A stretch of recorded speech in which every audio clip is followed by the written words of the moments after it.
ने मोहब्बत का जिक्र किया वैलेंटाइंस डे, वो भी एक मोहब्बत का दिन है। मुझे अपने देश से मोहब्बत है। India is my Valentine. Army job नहीं है, आर्मी एक मोहब्बत है। जहाँ पे वो टेररिस्ट ऊपर से मशीन गन फायर कर रहा है और मैं नीचे हूँ और हम एक दूसरे के नजरी मिलाप में हैं। फौजी लफ्ज़ है नजरी मिलाप, यानी कि जब नज़रें मिलती हैं, आपने सिर्फ फिल्मों में देखा होगा, नज़रें मिली दिल धड़का, वहाँ भी दिल धड़का, लेकिन वो नज़रें मिली, वो ऊपर से फायर कर रहा है, मैं नीचे, हम दोनों एक दूसरे को देख रहे हैं, लेकिन उसका फायर मेरे ऊपर नहीं आ रहा है। वो एक कारण है कि जब फायर को आप डाउन हिल फायर करते हो तो ग्रेविटी के कारण जहाँ पे आप एम करते हो वहाँ फायर नहीं जाता, उसे प्लंजिंग फायर कहते हैं। सो उस ऑपरेशन में वो ऑपरेशन 3-4 दिन चला और भी कई ऑपरेशन हुए, लेकिन इस ऑपरेशन का खास करके मैंने बुक में भी जिक्र किया है। उस दिन भी हमारी पूरी टोली में हमारा जो पेट्रोल डॉग था, उस डॉग को गोली लगी। तो सबसे पहले हमारी जिम्मेवारी थी उस डॉग को बचाना। उसको उठाया, पत्थर के पीछे लाए, और जब फायर ख़त्म हुआ या फायर बंद हुआ, सबसे पहले उसको मरहम पट्टी करके उसको वापस पोस्ट पे भेजा गया। So we care for each and every life in our team, चाहे वो ह्यूमन लाइफ है, चाहे वो एनिमल लाइफ है, क्योंकि वो हमारा बडी है, वो हमारे साथ में चलता है, हमारी जान बचाता है। और एक अमरनाथ यात्रा के दौरान एक फ़ोटोग्राफ भी बहुत वायरल हुई थी, जहाँ पे एक डॉग ने मेरे को सल्यूट किया, तो मैंने अपने नीज़ पे जा कर के उसको वापस सल्यूट किया। तो मेरे एडीसी हैं कैप्टन संदीप सिंह, उन्होंने वो फ़ोटो खींची। वो फ़ोटोग्राफ बुक में भी है और यूएसए की एक मैगजीन में भी पब्लिश हुई वो photograph. So we care for each and every member of the team.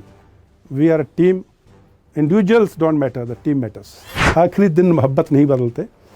ये 31 जनवरी 2022 को, जिस दिन मैं रिटायर हुआ, तो मैं दिल्ली में पोस्टेड था। तो उस दिन की ड्रेस ऑफ द डे या यूनिफॉर्म ऑफ द डे जो है वो ग्रीन कलर की, ऑलिव ग्रीन प्लेन ड्रेस होती है।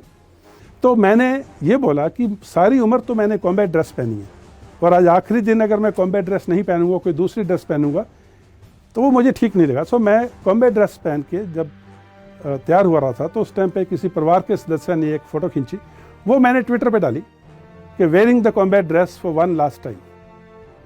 तो उस टाइम पे जो नई कॉम्बैट ड्रेस है वो भी इंट्रोड्यूस हो रही थी।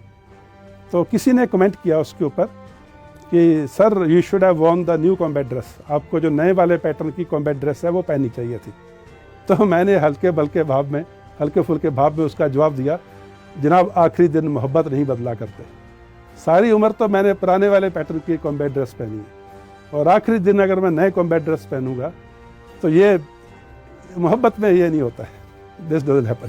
फौजी is a very very emotional person from inside. Outside he is still strong, inside he is like a puff of ice cream. Sweet है, मेल्ट भी होता है। एक फौजी की जो एक इमेज होती है किसी के भी मन में, वो होती है कि strong, tall, fit, big moustache, smiling with a weapon, ready to give his life for the country. Yes, वो इमेज है, लेकिन उसके पीछे एक इंसान भी है।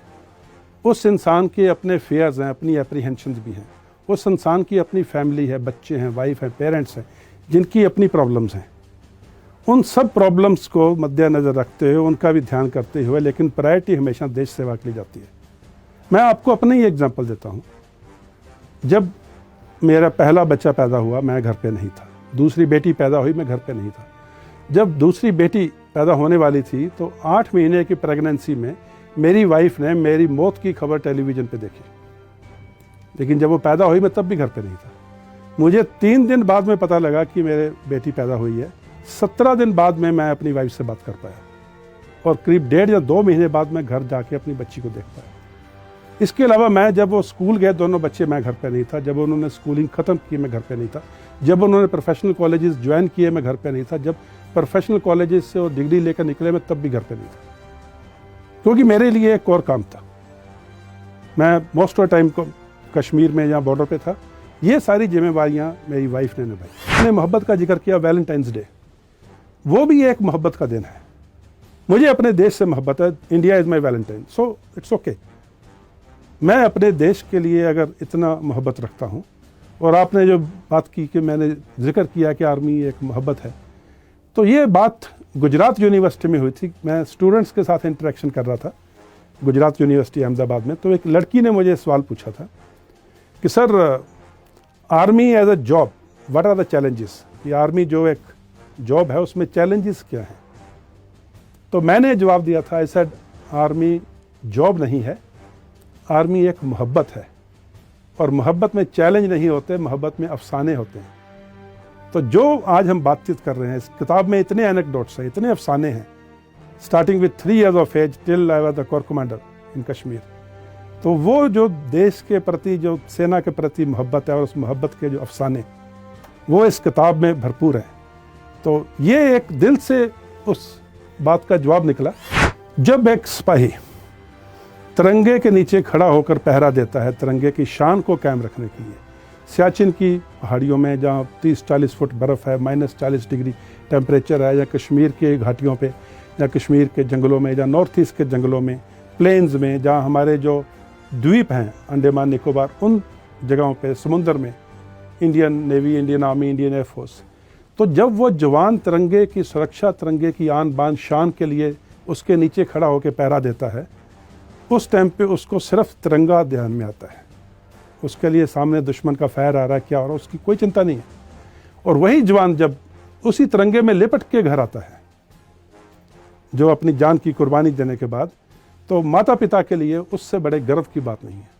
हमारा बच्चा कोई भी छोटे से छोटा काम करता है, स्कूल में फर्स्ट आता है, कभी क्रिकेट टीम में इंक्लूड कर लिया जाता है, तो घर आके बड़ी खुशी से बताता है, बड़े गर्व से बताता है कि आज मैं ये बड़ा काम करके आया हूँ। और माता पिता के भी सीना चौड़ा होता है, छाती चौड़ी होती है।